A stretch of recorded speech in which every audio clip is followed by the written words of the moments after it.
Hey everybody, I'm back again with Suki to do a little bit more of a reading. I'm just getting for you, viewer. Never mind your person right now, your love journey, your consciousness becoming.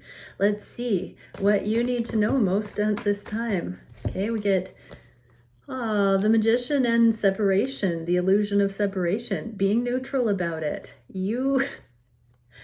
Okay, you are responsible for manifesting your reality, but it's not supposed to be a punishment. It's supposed to be a joyful thing. And so you have all the time you need to bring that into the frequency that is joy, creation, delight, abundance, play, wisdom, freedom, all those ascended energies that we want to live in to experience the best life has to offer, the compassion. It doesn't mean that we'll be free from empathy, but you can create a reality that is so deeply life-affirming. If you stop putting pressure on yourself or feeling at the mercy of circumstances, others, external influences. So this is really about neutrality. What is an added little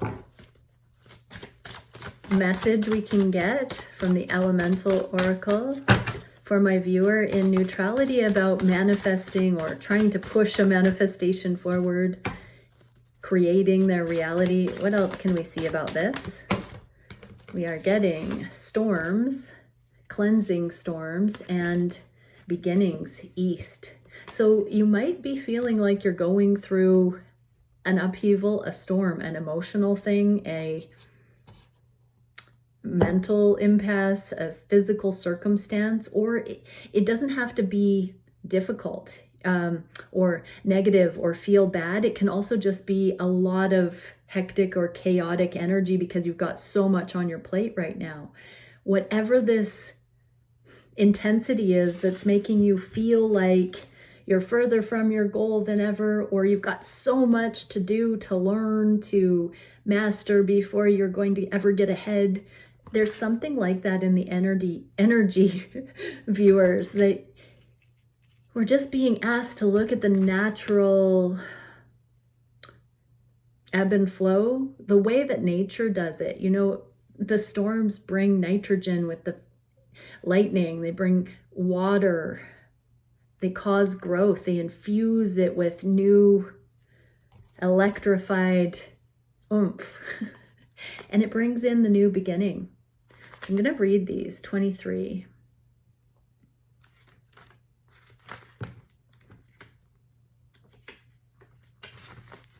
Sometimes you need to raise a lot of energy to blow away what you no longer need. An issue will come to a dramatic head. Cleanse your body. Let go of what you feel you no longer need.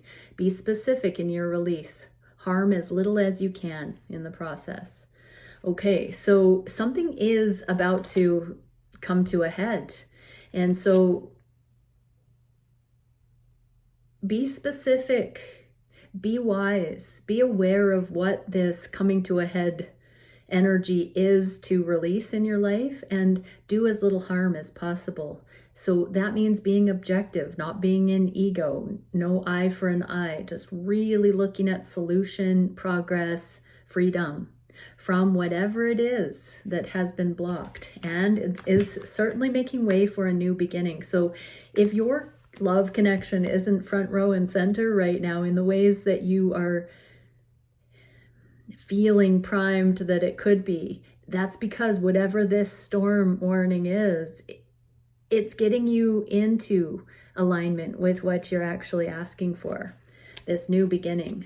Worry not, a new dawn is breaking. Let go of the old and embrace the new. So these storms are clearing out the old.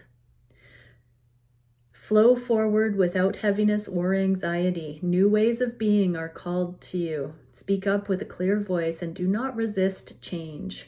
So you've asked for the changes afoot. And so stay neutral, because a lot of times that squeaky wheel energy is actually the answer to prayer. You just don't see how it's ushering that answer to prayer in, or the good times in. It's all the stuff that has to be purged in order to get where you want to be going.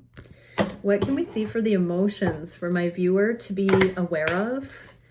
Wow, a whole packet. Fear. I realize that I'm testing my resolve to live in the energy of love. So in the good times and the bad. So fear is often here when we don't quite understand why we have to go through something that feels like a storm.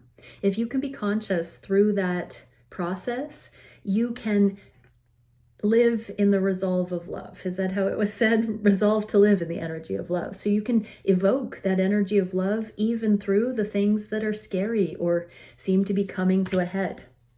Failure. I understand that a mistake is only an opportunity to learn. So everything that you're clearing that no longer serves could be deemed a failure if we want to be judgmental about it. If we want to understand this is how we grow, these are the experiences we learn from, when we see the storms and things coming to a head, we can say, oh, my lesson is almost over.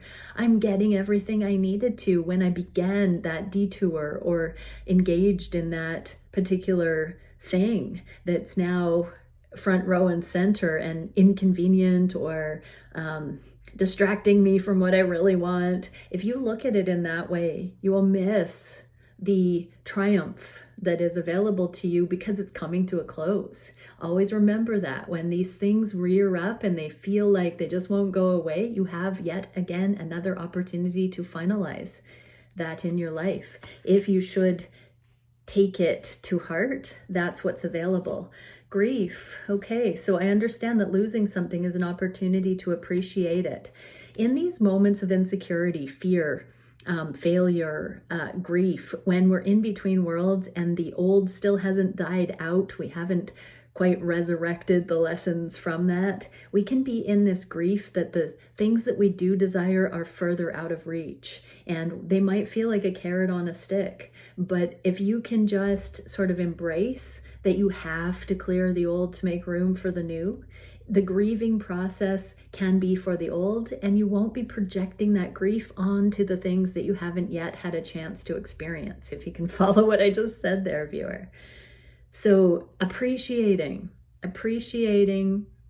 Also, when you come through the karmic lesson and you're at this tail end of it where it's coming to a head and you get to actually say, no, that isn't for me anymore, and be grateful. That is the remedy to grieving the loss of time, resources, all of it. The lesson has been worth it, viewer. Energy wants to balance in the universe. No matter what you've had to go through, it's been perfectly aligned with your asks of what you're moving into. And death. I'm learning that endings are merely beginnings, right? So we get this new beginning coming in, the storm ushering in a new beginning. But death card in the inverse like this means you're in the thick of it right now. And so celebrate, dance. I think the extended reading said, laugh in the face of your enemies. The enemies are not flesh and blood. The enemies are powers, principalities, beliefs, paradigms, things that have hijacked our free will, and we've given over our free will to the way things are in a suffering sense. Laugh in the face of those enemies because you are more mighty than those things, viewer. Let's see what we can for where this is taking my viewer. Where is my viewer's life going? The star, the destined path. Like right now, there's nowhere to go. Immediately, you are in a date with destiny, I just heard. So whatever it is, this storm that's in your life right now, this is, where things catapult. These 911, I pray it's not, that intense, but these more out of the ordinary urgent matters in each of our lives do come in as these absolute steps in the pathway of destiny. These are the pre-qualifiers for the blessings, the abundance that's going to come in. You're going to pass this test with flying colors, viewer, and this is going to create much more gratitude for what is coming next. Let's get a final card. What can my viewer take away from this? Luminescence. So this is you upping your light quotient. This is you coming into your accountability, your empowerment, so that you can impart this level of understanding out into the world. Self-love. So the big key here is whatever you are finalizing, it is an act of self-love. You've outgrown the karma that you needed to have when you engaged in whatever is coming to a head right now. The light that radiates from our hearts, let your heart lead the way through anything, through the dark night, through the stress, through the storm.